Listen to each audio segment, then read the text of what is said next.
Welcome to the Introductions Necessary podcast, a daily introduction to the contributions of women working in STEM fields.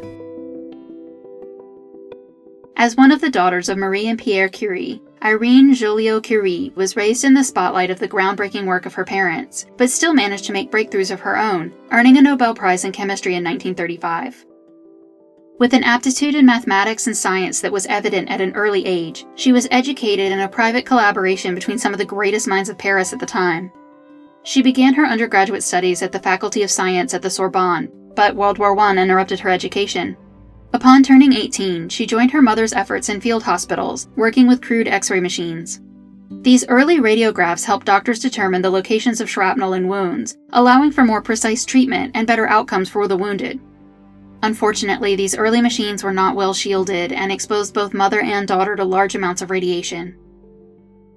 Irene returned to her studies after the war, this time at her parents' Radium Institute, earning her doctorate in 1925.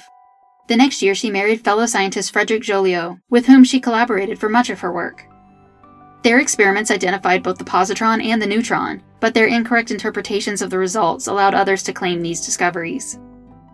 It was their work in 1934 in which they were able to create artificial radioactive elements that led to the awarding of the Nobel Prize to the pair the next year. By showing that radioactive isotopes could be created instead of having to separate them from naturally occurring ores, they changed the face of radiochemistry. A combination of health problems and the events of World War II led her to escape to Switzerland as she felt Paris was too dangerous for her children. Eventually returning to Paris, Irene was appointed the director of the Radium Institute in 1946. As the Commissioner for Atomic Energy, she took part in the creation of the first French atomic pile 2 years later. Her work with radium nuclei paved the way for other physicists to be able to discover nuclear fission. She passed away in 1956 from leukemia, thought to have been a result of her work. Introductions Necessary is a production of 9 Hour Films. Our music was composed by Kristen Baum.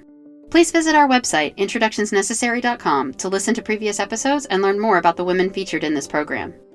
We would love for you to introduce yourself to us on Patreon. You'll get the latest updates and find out how to support the podcast on patreon.com/9hourfilms. Thank you for listening.